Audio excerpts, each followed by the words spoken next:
आता राज्यातल्या इतर घडामोडी बघूया थोडक्यात। औरंगाबाद शहरात पान सीमाता परिसरात 2 तरुणींवर सामूहिक बलात्कार झाल्याची धक्कादायक घटना घडली आहे। या प्रकरणी छावणी पोलीस स्टेशनमध्ये गुन्हा दाखल करण्यात आलाय। पोलिसांनी 5 जणांना ताब्यात घेतलंय। वाळुंज परिसरातल्या एका कंपनीत काम करणाऱ्या या मुली आपल्या मित्रांसोबत इथं दर्शनासाठी आल्या होत्या, तेव्हा त्यांच्यावर बलात्कार झालाय।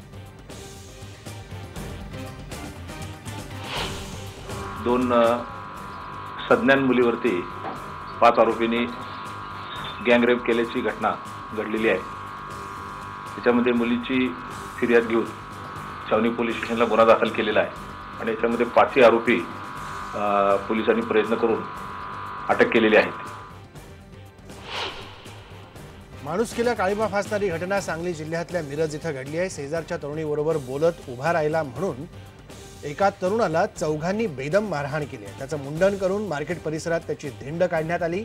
या प्रकरणी मिरज पोलिसांनी संशयित नदीम खतीब, हसीम अडीवाले आणि फयाज बाहबाग यांना अटक केली। त्या तक्रारीवरून मिरज पोलीस स्टेशनला आम्ही त्या मुलांना ताब्यात घेतलं आहे आणि तो जो ज्या मुलाचं मुंडन केलं त्याला देखील ताब्यात घेतलं होतं। तर त्याच्या डोक्याची केस वगैरे काढल्यामुळे त्याला थोडंसं इथं काही केस काढताना काही त्याला जखम झाली होती।